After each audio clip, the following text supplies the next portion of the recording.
Y con la noticia de la noche, una noticia de una trascendencia político-jurídica enorme, el Tribunal Constitucional paraliza en el Senado la reforma impulsada por PSOE y Unidas Podemos para renovar el propio Tribunal Constitucional. Cuando llegamos al Congreso el 6 de diciembre de 2015, alguien muy importante me dijo: no os van a dejar gobernar. Yo pregunté: ¿las derechas? Me dijo: no, los tuyos, el Poder Judicial y sus brazos, no os van a dejar gobernar. Así te lo repito. Bueno, esto contaba ayer en Twitter la magistrada Victoria Rosell, recordando su primer día como diputada de Podemos en el Congreso. ¿Qué razón tenía el señor tan importante que le dijo aquello? Bueno, lo que hizo ayer la mayoría que la derecha mantiene ilegítimamente en el Tribunal Constitucional es una prueba ya irrefutable de que la derecha y la ultraderecha en España no solo son sus partidos políticos, sino un bloque de intereses oligárquicos con brazos mediáticos, militares, empresariales y judiciales que entienden que España es su cortijo y que tienen derecho, por lo tanto, a saltarse las leyes y la Constitución para mantenerlo libre de rojos y de independentistas. Hace 2 semanas, la progresía mediática y el PSOE reprocharon a Irene Montero que criticara el sesgo machista de los altos tribunales. Pero con esto del Constitucional, hasta los progres, más progres, de esos que preferían a Ciudadanos antes que a Podemos, están viendo por fin las orejas al lobo y aunque lo que es acatar, acatan, han cambiado ya su vocabulario y hablan de golpe, de pronunciamiento, de insubordinación de los aparatos del Estado y de derecha mediática y judicial. Permitidme que os recite un poema. Cuando los nazis vinieron a llevarse a los comunistas guardé silencio, ya que yo no era comunista. Cuando encarcelaron a los socialdemócratas guardé silencio, ya que yo no era socialdemócrata. Cuando vinieron a buscar a los sindicalistas no protesté, ya que yo no era sindicalista. Cuando vinieron a llevarse a los judíos no protesté, ya que yo no era judío.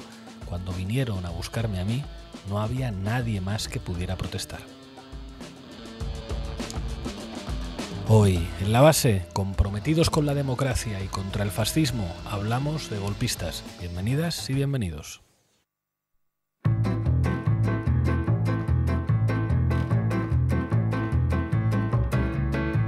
La Base, de lunes a jueves, en Público.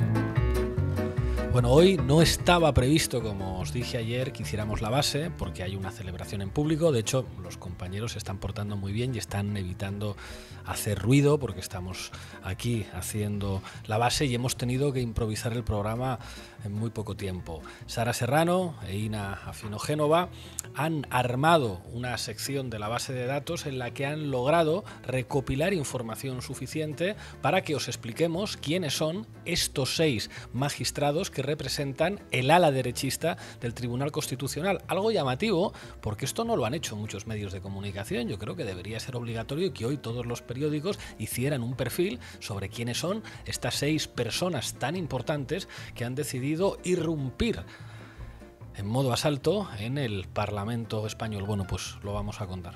¿Qué tal, compañeras? ¿Qué tal, Pablo? Hoy trabajando aquí a contrarreloj, pero bueno, era importante hacer este programa. Efectivamente, bueno, y Manu Levín, como siempre, sobornado por Biodramina Sociedad Limitada, ha preparado hoy una sección a toda velocidad sobre las cosas que se dijeron y las que se están diciendo ahora. ¿Qué tal, compañero? ¿Qué tal? Hoy eran necesarias anfetaminas más que biodraminas para ir tan rápido. No, el broma. No hay apología de las drogas aquí en La Base. ¿Qué tal, Pablo? Solamente del Catovit. Solo de las drogas de farmacia. Los que estudiamos en los 90 Derecho, Catovit, unas vitaminas maravillosas. En fin, hoy vamos a contar con muchos invitados que nos van a hacer su análisis. Vamos a contar con la ministra de Derechos Sociales y Agenda 2030, Yone Belarra, secretaria general de Podemos. Vamos a contar con el coordinador general de Euskal Herria Bildu, Arnaldo Otegi. También con el presidente de Esquerra Republicana de Cataluña, Oriol Junqueras. Contaremos también con un magistrado emérito del Tribunal Supremo, José Antonio Martín Pallín, con un catedrático de Derecho Constitucional que fue rector de la Universidad de Sevilla, Javier Pérez Royo, y también, por primera vez en La Base, ha costado casi un año, vamos a tener un representante del Partido Socialista Obrero Español, Odón Elorza. Parece que algunas cosas están cambiando, así que arrancamos, Lolo. La Base de datos. Dos magistrados conservadores con mandato caducado que pese a ello siguen ejerciendo como si nada y encima votan en un proceso que decide sobre su propia revocación, que podría salir mal. Esto es lo que ha pasado y tanto estos dos señores que han osado decidir sobre su propio despido como los demás que les apoyaron tienen un denominador común, sus vínculos con el Partido Popular. Veamos cada caso en particular, el resultado no les va a sorprender. Buenas tardes, Sina Finogénova, buenos días en América Latina. Vamos a empezar con Pedro José González Trevijano Sánchez, cuyo cargo caducó en junio de 2022 y que esta noche ha tenido que tomar la difícil decisión de votar en contra de su propia recusación y a favor de seguir ejerciendo y cobrando, pese a no tener técnicamente facultades para ello. Este señor fue presidente del Tribunal Constitucional desde 2021 y lo propuso en 2003 el primer gobierno de Mariano Rajoy. Entre 1998 y 2002, durante el gobierno de José María Aznar, fue subdirector del Centro de Estudios Políticos y Constitucionales, organismo adscrito al Ministerio de Presidencia. En 2002 pasa a ser rector de la Universidad Rey Juan Carlos de Madrid, puesto que mantuvo durante 11 años.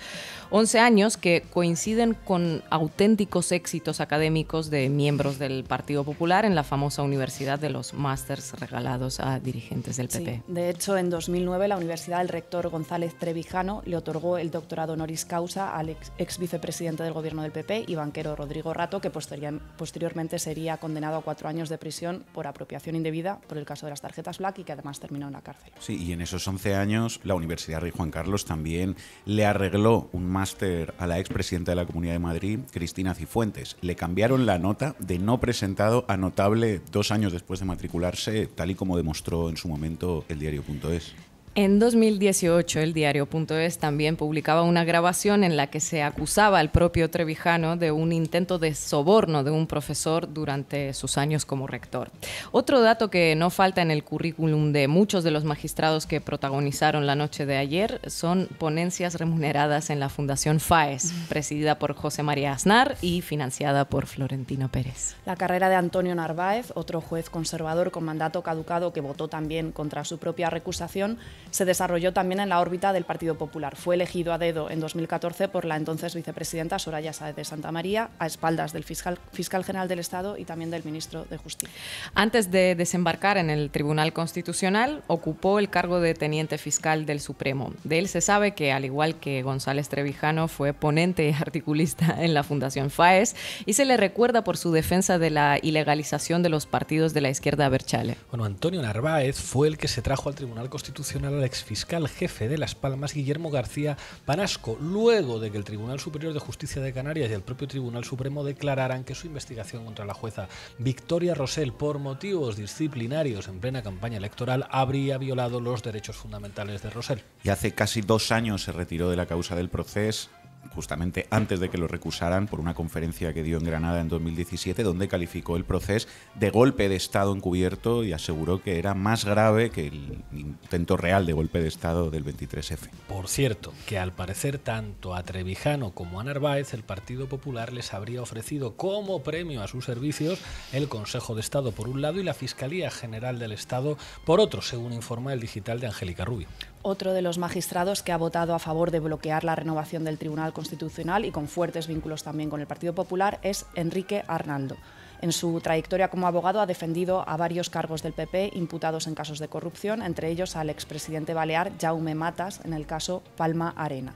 De hecho, el propio Arnaldo figuró como investigado por presuntos delitos de cohecho y de malversación en contratos amañados con el gobierno balear.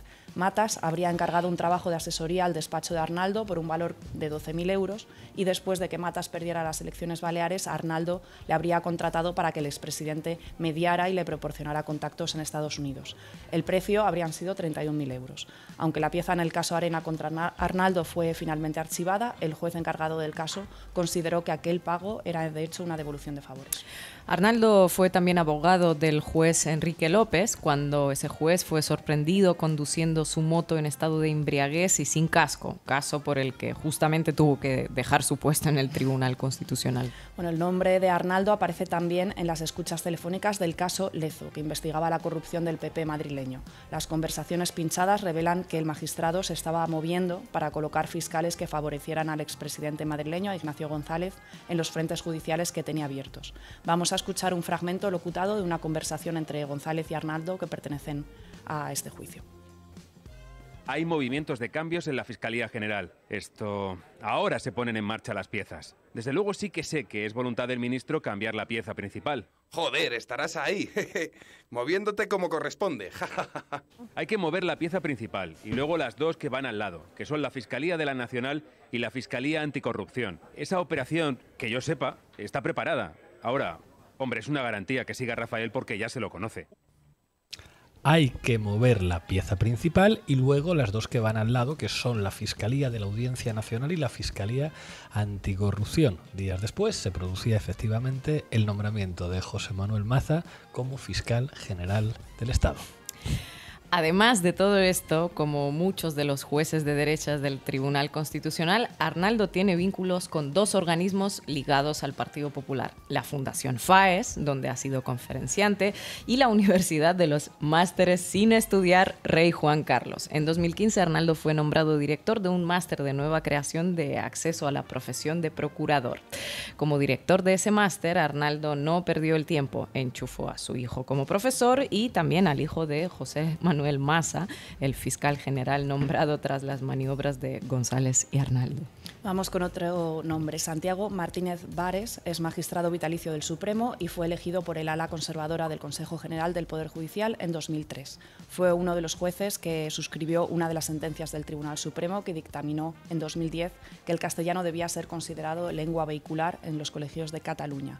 En 2009 avaló la enseñanza de la religión católica en educación infantil, desestimando así un recurso que presentó Esquerra Republicana ante el Supremo, en el que sostenía que era inconstitucional la injerencia del Vaticano en el proceso educativo, y Martínez Vares sentenció que la religión católica era, cito literalmente, de oferta obligatoria para los centros educativos. Y como la gran mayoría del resto de sus compañeros conservadores, ha sido colaborador de la fundación. ¿De qué fundación? FAES. Y también FAES. Y durante 30 años, además, actuó como preparador de oposiciones de las carreras judicial y fiscal. Y bueno, no sabemos si declaraba o no lo que le pagaban sus alumnos, pero ya nos enteraremos. Esto es un detalle no menor, porque como desveló una investigación del diario.es de hace un año, una de las vías para obtener un sobresueldo que tienen estos señores es preparar opositores a jueces y fiscales. Imaginad lo que representa para el tribunal saber que los opositores que llegan tienen como preparador a estos pedazos de popes con todos esos contactos. Bueno, pues no solamente se meten una pasta extra de lo que le pagan esos opositores o los papás de esos opositores que les pagan porque preparen a los niños, sino que, según decía esta investigación del diario.es, en muchos casos estas personas cuyo trabajo es impartir justicia, que son jueces, no declaran a Hacienda el dinerito que al parecer les dan en negro muchos de estos opositores. En fin, una gente enormemente honrada. Dice textualmente la investigación del diario.es: jueces y fiscales que cobran por alumno 100 o 200 euros mensuales, generalmente en sobres que no pasan por los controles de Hacienda. La tarifa sube hasta los 300 euros al mes cuando el preparador está en los peldaños más altos de los tribunales. Hay magistrados que preparan a la vez hasta una quincena de alumnos. Bueno, hagan sus cálculos. Otra de las magistradas del ala derecha del Tribunal Constitucional es Concepción Espejel, vocal de este tribunal desde 2021 a propuesta del PP. Antes había sido vocal del Consejo General del Poder Judicial, también a propuesta del Partido Popular, y presidenta de la Sala de lo Penal de la Audiencia Nacional. Este nombramiento fue además muy criticado por sus vínculos con el PP y de hecho acabó siendo apartada de la causa de la trama Gürtel por sus afinidades políticas. Más adelante también sería apartada del tribunal que juzgó la caja B del partido. Y es que, bueno, Espejel es una gran amiga de la exsecretaria general del PP, María Dolores de Cospedal, que le impuso la Cruz de San Raimundo de Peñafort y se refirió a ella como querida Concha. La magistrada tiene fama de ser extremadamente conservadora. Dicen las malas lenguas que querida Concha, más que extremadamente conservadora, lo que es un pelín facha. Bueno, y no solo ha sido recusada de investigaciones que involucran al Partido Popular, sino también ha sido recusada por los jóvenes procesados por la pelea en Alsasua con dos guardias civiles de Paisano que señalaron la afinidad de la jueza Espejel con la Guardia Civil al estar casada con un alto mando del cuerpo. Ricardo Enríquez es el juez del que menos información se encuentra. Al igual que los demás, forma parte del ala conservadora, ejerce como juez del Tribunal Constitucional desde marzo de 2014 y fue nombrado con el apoyo del grupo del Partido Popular. Hasta entonces había sido magistrado de lo contencioso administrativo del Tribunal Supremo. En 2017 su mandato caducó y fue renovado. En 2021 fue uno de los 6 jueces que declaró inconstitucional el confinamiento de casi 3 meses decretado por el gobierno en marzo de 2020.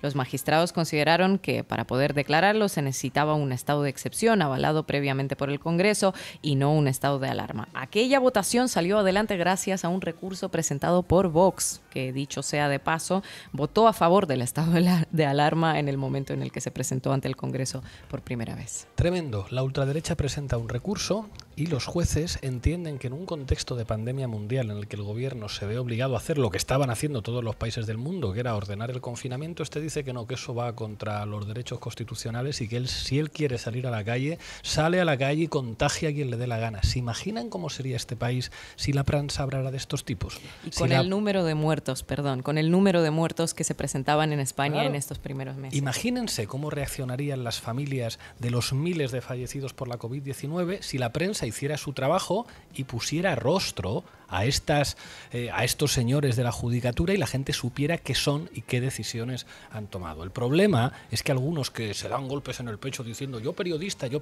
no hacen su puñetero trabajo. Gracias. La Base, con Pablo Iglesias, Sara Serrano, Manu Levín e Ina Afinogenova. Manu Levín sigue ampliando tu nómina de enemigos, señalando esta vez a 6 magistrados de derechas del Tribunal Constitucional. Y a los periodistas, vamos a analizar el puñetero trabajo. Vamos a repasar brevemente qué están diciendo los poderes mediáticos hoy sobre golpe de la derecha judicial. Mete cabecera, Lolo. Titulares al banquillo. Vamos a tener que hacer otro crowdfunding para ponerle escolta a Manu Levín. Y abogados.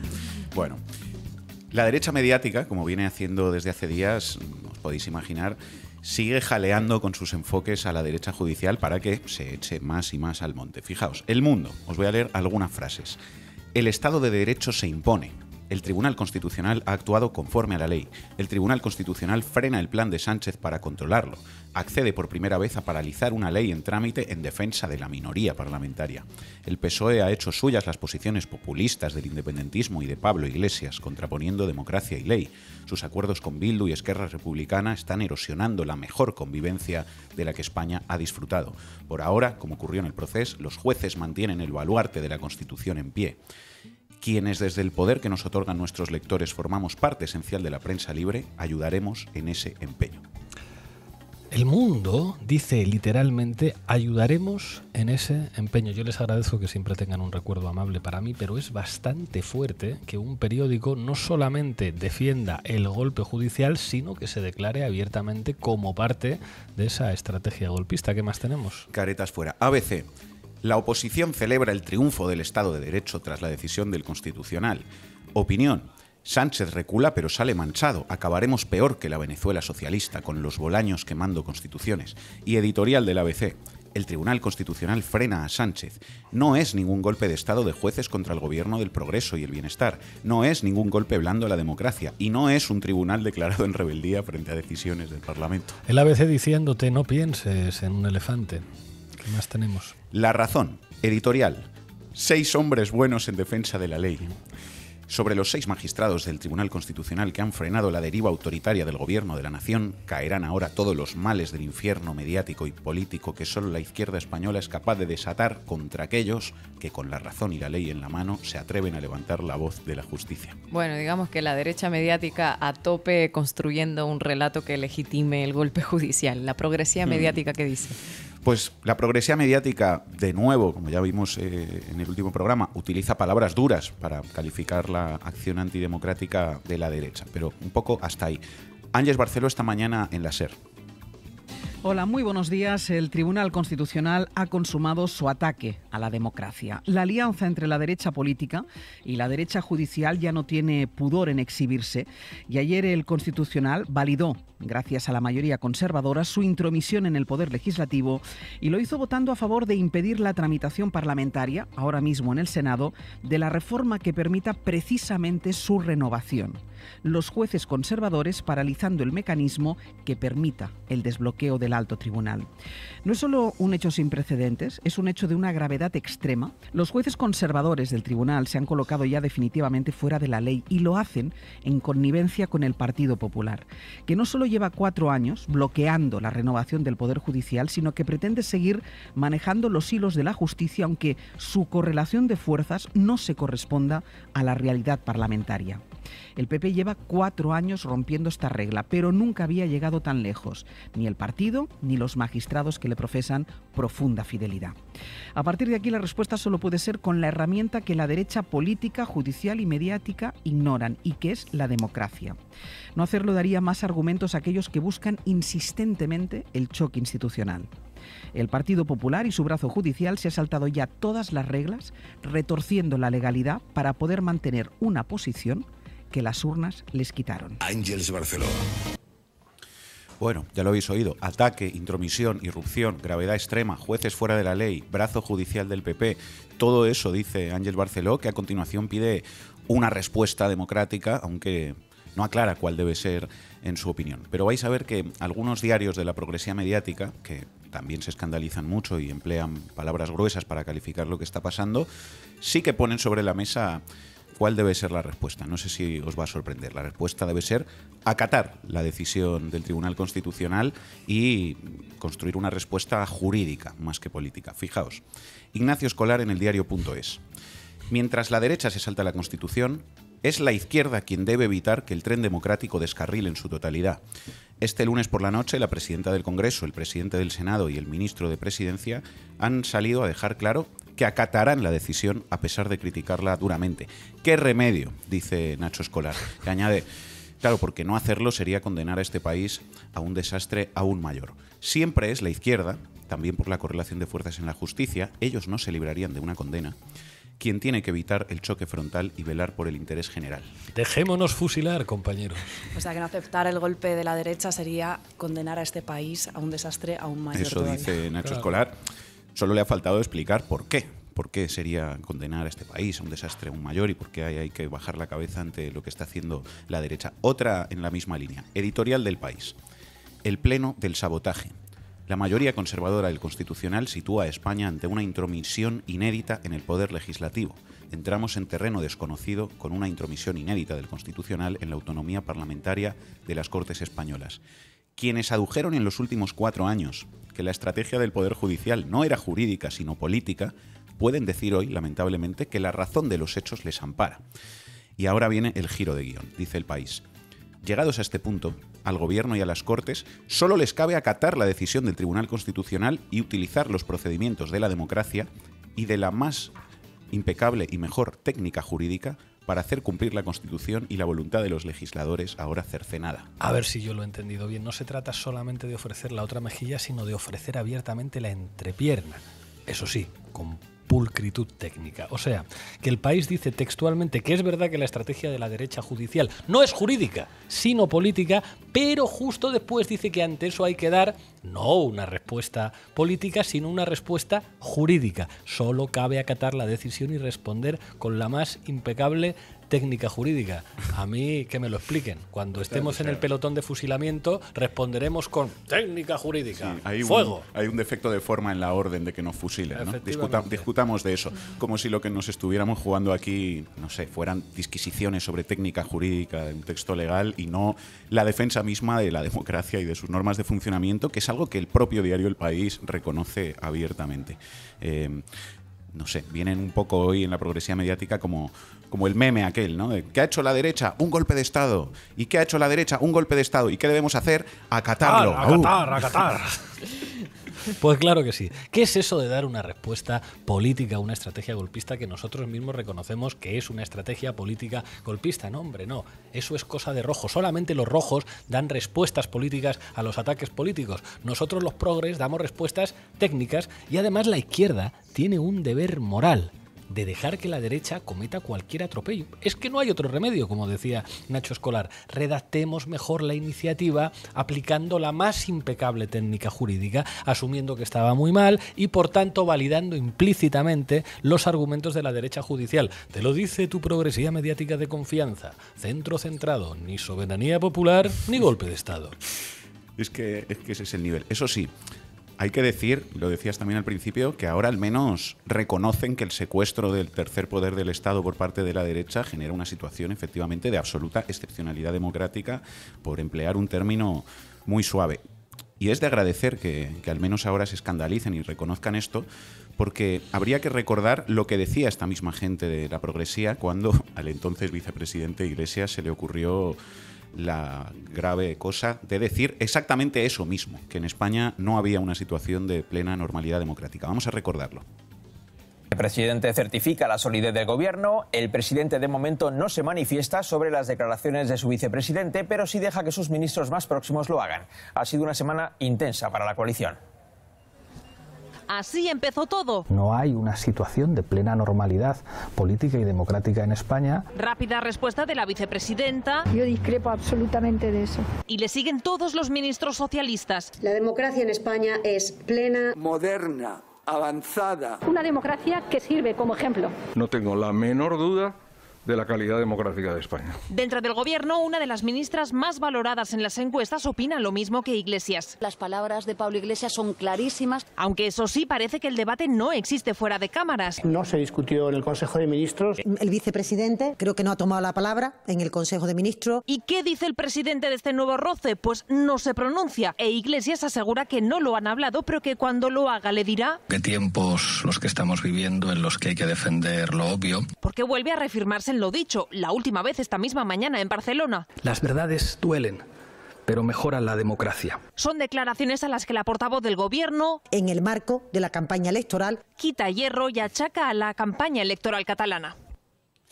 Qué mal envejecen algunas declaraciones. Ay. Dale al play a la siguiente, Margarita Robles. Traen opiniones que son personales, que yo no comparto, obviamente, pero lo que sí que sé es lo que dicen todos los indicadores europeos, los indicadores internacionales. Lo que cualquier ciudadano español que vive en España sabe es que España es un país que después de la Constitución, con 40 años de la Constitución, es una democracia plena, es una democracia avanzada, que nuestras instituciones funcionan y funcionan bien.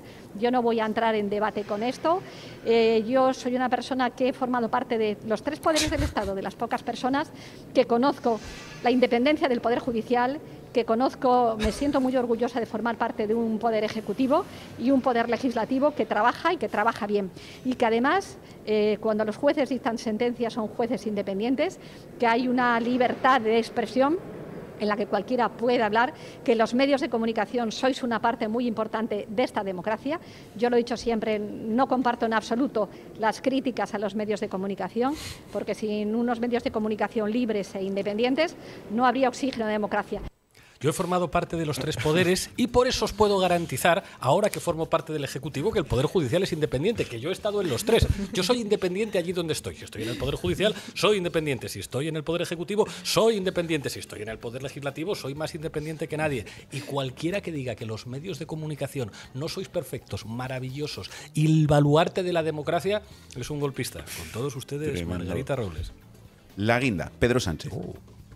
España es una democracia plena, es una democracia que figura entre las 23 democracias plenas del mundo, en un estudio que evaluó a 167 países. Ay, qué mal envejecen algunas declaraciones. Pues ahí lo tenéis, queridos oyentes. La progresía se ha pasado años reforzando todos los marcos de la derecha mediática y censurando a quien osara decir la puñetera verdad y señalar lo que estaban haciendo los golpistas con la justicia española. Y negarlo sistemáticamente, como hemos escuchado, ha sido una forma de impedir que este problema se resuelva y por lo tanto de contribuir a que hoy estemos en esta situación. 3 años se han pasado permitiendo a la derecha burlarse del Parlamento, y que si el PP era un partido de Estado, que si Feijóo era un hombre moderado, escuela, Roma y becaría, que mal los de Podemos diciendo que esto no se podía permitir, que plantar cara a estas derechas es hacer ruido, que qué barbaridad decir que hay una derecha judicial que es machista y que es antidemocrática. Ese discurso cínico y cobarde ha sido muy grave y ha formado parte del problema que tenemos ahora. Si la derecha ha podido llegar hasta donde ha llegado es porque se le ha permitido, porque la progresía nostálgica del bipartidismo se ha dedicado a blanquearla y a tenderle permanentemente la mano, mientras con la otra machacaba a golpes a Podemos. Las verdades duelen, pero hay que decirlas porque mejora la democracia. Gracias, Manu. Si ves manipulación en los medios de comunicación, envíanosla a titularesalbanquillo@gmail.com. Estamos en Mesa de Análisis, contamos con el testimonio del magistrado emérito del Tribunal Supremo, José Antonio Martín Pallín. José Antonio, muchas gracias por atender a la base. Gracias a vosotros, Pablo. José Antonio, ¿cómo valoras la decisión de estos 6 magistrados del ala conservadora del Constitucional de intervenir directamente en el proceso legislativo? Hombre, el Tribunal Constitucional había demostrado ya, sobre todo con la declaración del estado de excepción y desautorizando al gobierno la pandemia, que era inaudito, que tiene un sesgo, yo creo que militante, está militando, no es un Tribunal Constitucional conservador que puede existir en cualquier país, y lo ha demostrado de una manera ya rotunda, clamorosa y descarada en la resolución que adoptó ayer, en la que ni más ni menos rompe con la estructura constitucional y una ley que además le afecta a él directamente, o sea que ya no es que se trate de una valoración en el interés general o de un ciudadano, sino de ellos mismos. Se permite no solamente no abstenerse los que tienen que abstenerse, que serían 4, porque la gente está hablando de 2, pero serían 4 porque los 2 del Consejo están en la misma situación, y dice algo inaudito, que más allá de los Pirineos estará causando el asombro de propios y extraños. Estos españolitos no tienen ni puñetera idea de lo que es la democracia, ¿no? Y entonces, pues, han decidido que, además de lo que nadie le niega, porque lo dice la Constitución y lo dice su ley orgánica, que es declarar constitucional o inconstitucional una ley o una norma con fuerza legal, se permiten entrar en el funcionamiento autónomo e intangible de un Parlamento, sea las Cortes Generales, sea el Congreso, o el Senado. Esto no tiene precedentes. Algunos exquisitos los he oído estos momentos, en que si la forma... Mire usted, en la ley orgánica del Tribunal Constitucional, en el reglamento del Congreso, está regulado en 8 capítulos cómo se puede legislar. Entonces, usted dirá que le gusta más el apartado A que el apartado C, pero ahí no puede usted entrar en absoluto. Una vez que se termine la tramitación, la deliberación, la tramitación y la votación, allí, a partir de ese momento, y se publique en el Boletín Oficial del Estado, a partir de este momento usted puede entrar. Mientras tanto, es una invasión inaceptable en un sistema democrático. José Antonio, quería preguntarte, porque también hay un aspecto que creo que has destacado en el artículo que publicabas hoy en Público, a propósito de la propia ley orgánica del Constitucional que regula el recurso de amparo, ¿verdad? Por supuesto, es que a mí, ya no me voy ahora a asombrar más de lo que ya estoy, pero el recurso de amparo tiene como misión amparar a los ciudadanos frente a la vulneración de sus derechos y libertades fundamentales.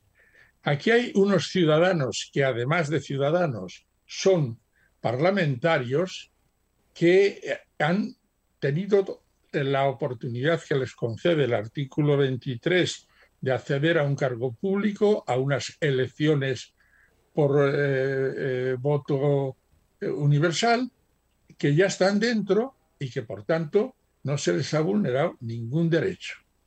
Esa es la primera condición para admitir un recurso de amparo. Se le han saltado y han dicho, sí, estos señores están dentro y están siendo violados. Tú imagínate, vosotros lo habéis visto en las sesiones de control, que en un momento determinado os cortan la palabra.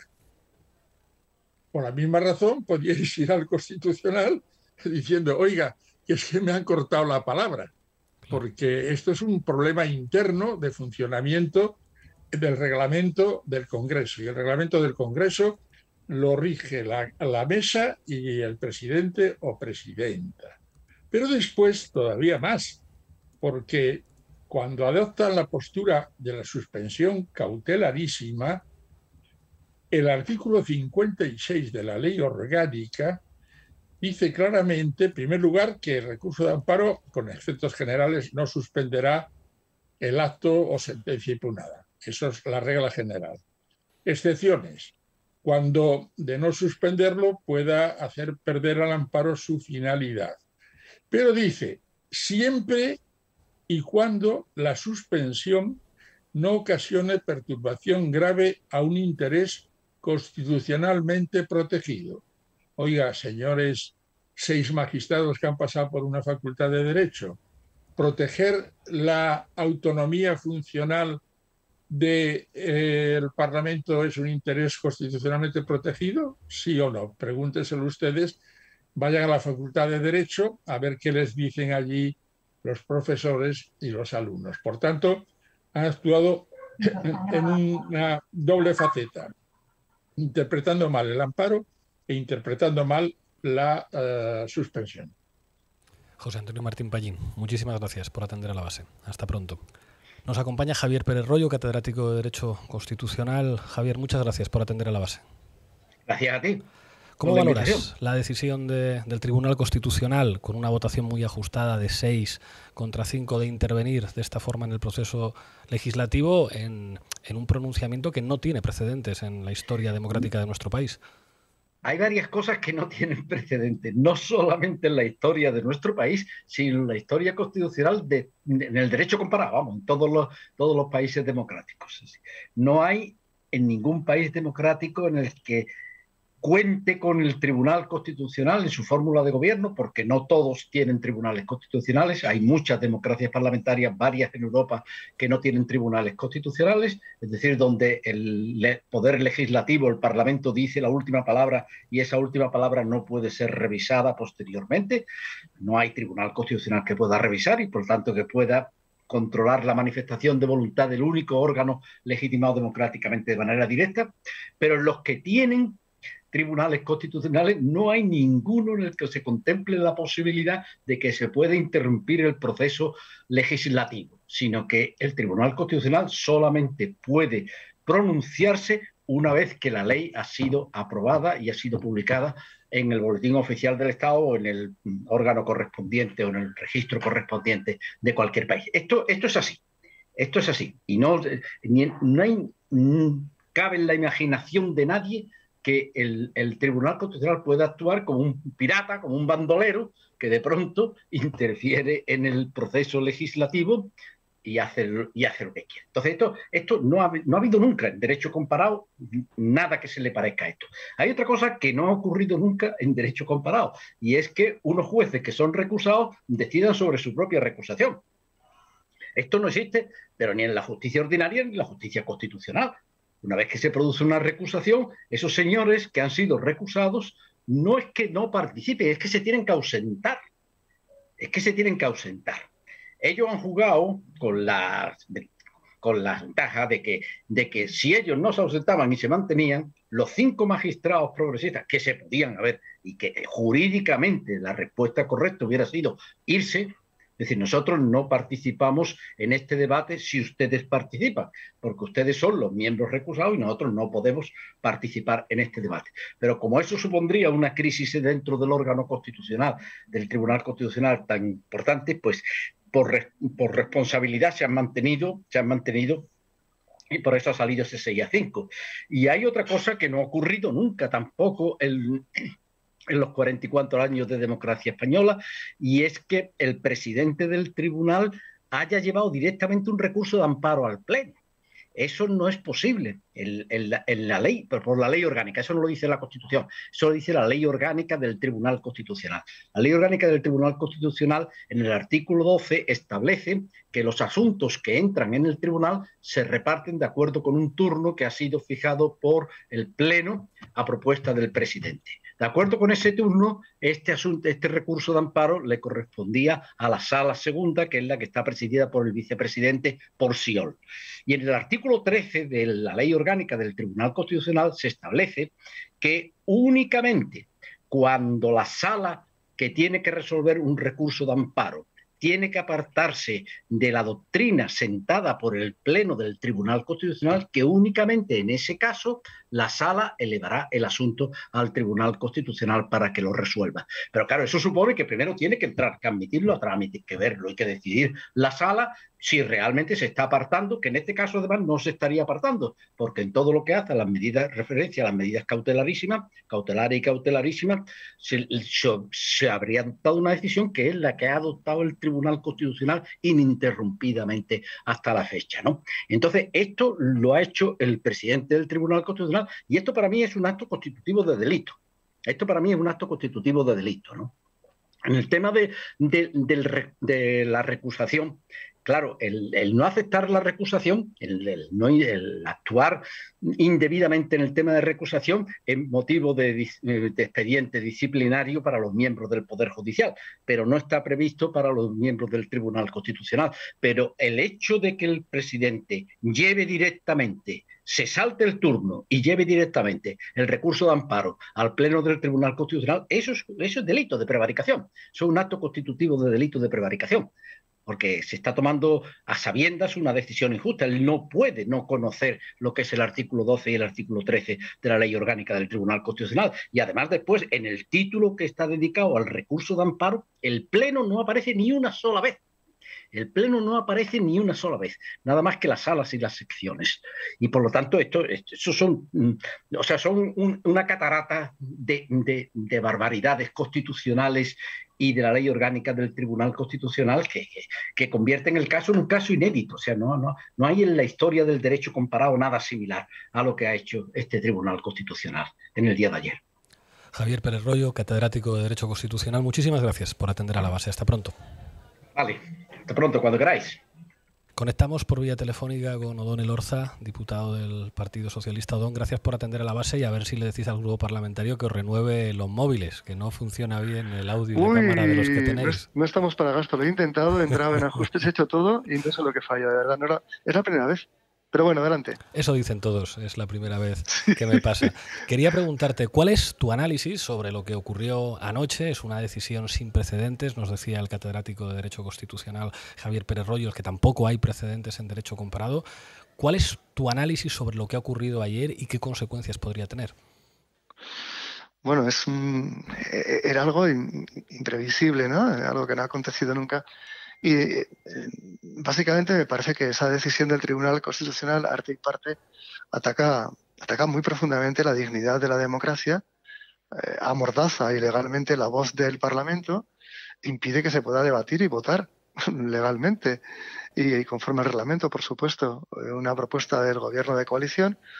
Otra cosa es el procedimiento legislativo, la técnica utilizada, que puede ser discutible, pero en todo caso no se puede evitar, no se puede impedir que el Parlamento, Congreso, Senado puedan debatir y puedan votar una propuesta. Luego ya, pues cada cual podrá interponer en su caso el recurso de amparo para ver qué dice el Constitucional. Es una auténtica... A ver, en política es una indecencia. Yo creo que no se debe utilizar expresiones como pues es un golpe de Estado, un golpe blando, porque todos sabemos, o algunos sabemos lo que es un golpe de Estado real, ¿no? Pero esto es gravísimo porque se ve claramente que en este caso una buena parte del Tribunal Constitucional y también el Consejo General del Poder Judicial pues están actuando al servicio de los intereses de las derechas, del PP y del conjunto de las derechas, la económica y la caverna mediática.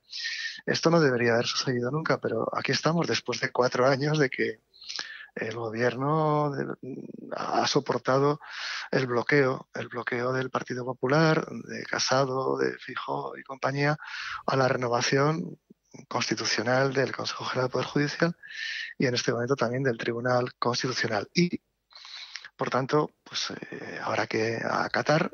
Yo no entiendo, no respeto la decisión, pero acatar no hay otra solución. Y aprovecho el viaje para recordar que quien ha estado de ponente de este asunto en el Tribunal Constitucional ha sido el señor Arnaldo, de mal recuerdo por mi parte, que fue elegido casi unánimemente por el Congreso en noviembre del pasado año, ¿no? En contra, por cierto, de lo que yo opinaba de la falta absoluta de independencia y de imparcialidad de este individuo. O'Donnell Orza, diputado del PSOE en el Congreso, muchísimas gracias por atender a la base. Hasta pronto. Agur. Tenemos en conexión ahora por Zoom a Oriol Junqueras, presidente de Esquerra Republicana de Cataluña. Oriol, muchísimas gracias por atender a la base. Oriol, quería saber cuál es el análisis de Esquerra Republicana de Cataluña de lo que ocurrió ayer con esta decisión tomada por la mínima, por los 6 magistrados conservadores o de derechas del Tribunal Constitucional. ¿Cómo valoráis vosotros lo que representa esta intromisión en la actividad del Poder Legislativo? De entrada, déjame decir que, por suerte, por desgracia y modestia aparte, estás hablando con los máximos especialistas en el tema, porque nosotros esto lo hemos vivido en infinidad de ocasiones. Y muchas veces hemos dicho que lo que ponían a prueba en Cataluña, lo que hacían en el laboratorio catalán, algún día lo harían también en otros ámbitos, y ayer vimos que así es. Yo creo que es muy sencillo de interpretar. Hay un partido político o un conjunto de partidos políticos que cuando ganan elecciones no tienen ningún inconveniente en renovar los órganos judiciales, pero que cuando las pierden se niegan a renovarlos, porque lo que pretenden es mantener las mayorías en estos órganos en contra de la voluntad de la ciudadanía expresada en las urnas, y que no renovarán estos órganos, o no estarán en disposición de renovar estos órganos judiciales, Consejo General del Poder Judicial o Tribunal Constitucional, hasta que vuelvan a ganar las elecciones, y es lo que están haciendo, se están esperando. Es como si, todas las comparaciones son odiosas, todas, pero es como si un alcalde o un presidente de gobierno, después de unas elecciones y de haberlas perdido, decide no abandonar su cargo y decide que le da igual que haya habido unas elecciones, que haya habido unos resultados, y que no permitirá que el Pleno Municipal o que el Parlamento se renueve en función de los resultados electorales que se han producido. Bueno, esto es lo que está pasando con el Consejo General del Poder Judicial y con el Tribunal Constitucional. Y está pasando desde hace muchos años, no pasa desde ayer. Yo entiendo que a los que no lo han sufrido en su propia piel hasta ayer, pues ayer descubren algo que hace muchos años que está pasando. Muchos de estos magistrados o de estos miembros del Consejo General del Poder Judicial tienen sus cargos caducados desde hace 4 años. Entonces, esto mismo lo hemos visto en muchos otros lugares y en muchas otras ocasiones. Es decir, cuando hay una parte del poder establecido que cree que sus privilegios están en riesgo, y que la democracia pone en riesgo sus privilegios, y que el voto de los ciudadanos pone en riesgo sus privilegios, y que el resultado de las urnas pone en riesgo sus privilegios, pues deciden atrincherarse en sus privilegios. Y esto lo vemos en diversos países europeos, y lo hemos visto en diversos países latinoamericanos, y hemos visto cómo se apartaba de sus cargos a cargos electos, o cómo se ponía de cárcel a candidatos, como por ejemplo el presidente Lula en Brasil, y lo hemos visto con el asalto por parte de la extrema derecha del Capitolio de los Estados Unidos un 6 de enero. Por lo tanto, lo hemos visto en distintos lugares, y también lo hemos visto en distintos momentos de la historia. Lo hemos visto en los años 20 y 30 del siglo XX, cuando una parte de estos viejos poderes, defendiendo sus privilegios, cayeron en la tentación de los fascismos, y lo hemos visto en los años 70 y 80 del siglo XX, cuando hemos visto que una parte de estos viejos poderes, en la defensa de sus privilegios, pues no dudaron en utilizar instrumentos paraestatales, parapoliciales, paramilitares, en Argentina con 3.000 muertos, en Chile con 3.000 muertos, en Argentina con 30.000 muertos, en Colombia con 300.000 muertos, y ahora lo vemos en forma de una parte, seguro que no toda, pero una parte del Poder Judicial. Y estamos ante un fenómeno global, muy bien estructurado y muy bien planificado por parte de esta derecha extrema y de esta extrema derecha, y la cuestión es, ¿y cómo respondemos los demócratas? ¿Y cómo los demócratas encontramos la manera de defender la democracia que es puesta en tela de juicio, que es cuestionada por parte de estos viejos poderes? Esta es la gran cuestión. Oriol Junqueras, presidente de Esquerra Republicana de Cataluña. Muchísimas gracias por atender a La Base. Hasta pronto. Un placer, gracias. Conectamos ahora con Yone Belarra, secretaria general de Podemos y ministra de Derechos Sociales y Agenda 2030. Ministra, ¿cuál es la valoración de Podemos de lo que ocurrió anoche con esos 6 magistrados del Tribunal Constitucional que decidieron intervenir sobre el proceso legislativo?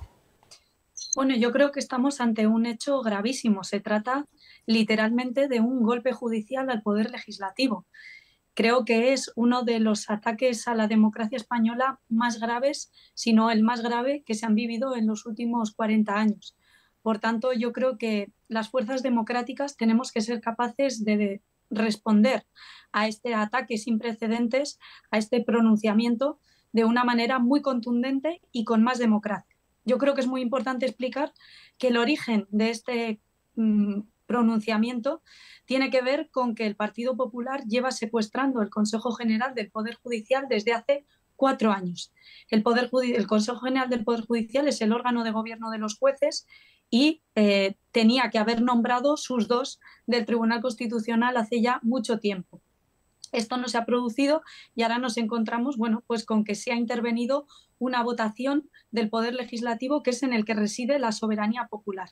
Se trata de un ataque, como decía, gravísimo a la democracia, gravísimo a los legítimos representantes de la gente que se votaron en las elecciones, y yo creo que tiene que ver con que la derecha política, mediática y judicial en España no asume quién ganó las elecciones en el año 2019. No asumen que una fuerza política como Podemos esté en el gobierno del Estado y no asumen la mayoría parlamentaria que tenemos. Por tanto, necesitamos cuanto antes responder a este ataque a la democracia con más democracia.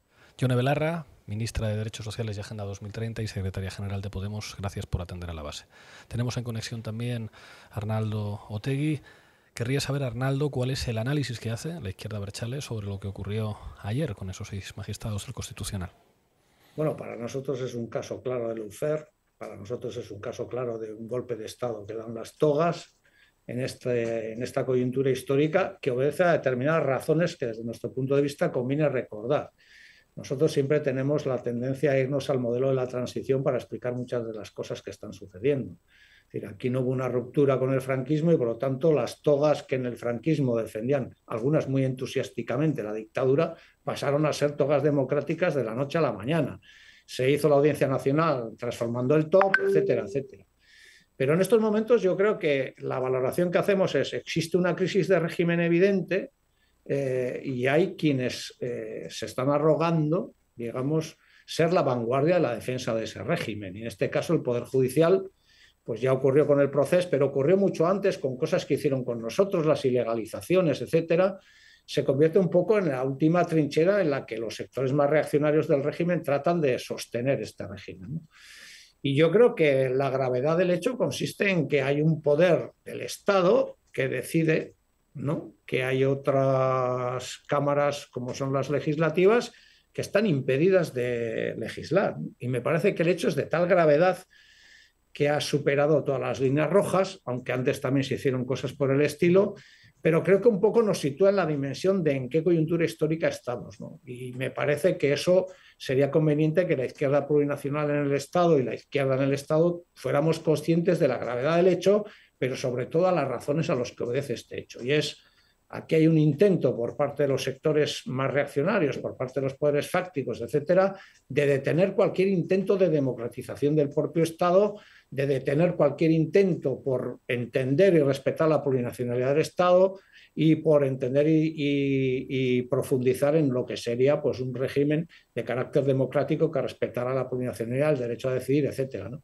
Entonces, estamos frente a eso y creo que haríamos bien en ser conscientes de en qué momento histórico estamos, en qué coyuntura política estamos y qué están dispuestos a hacer. Y si realmente lo de ayer no abre los ojos a determinados sectores de que están dispuestos a traspasar todas las líneas rojas y hacer lo que sea necesario para detener pues lo mucho o poco que hayamos hecho desde la izquierda plurinacional en esta coyuntura y en esta legislatura, pues yo creo que ya no van a abrir los ojos nunca. Estamos frente a un intento descarnado, superando todas las líneas rojas, de detener un proceso que nos aproxima a otros escenarios. Arnaldo Otegi, muchísimas gracias por atender a La Base. Hasta pronto. Gracias a vosotros. Llegamos al final del programa. En cuanto termine La Base, recordad que empieza en La Diana con Rubén Hood, que hoy nos trae 10 datos para tu cuñado en la cena de Navidad. Hoy vamos a acabar con un temazo de la Polla Records, El Intocable, en la que en un momento de la letra dice: un juicio para el juez. Hasta mañana.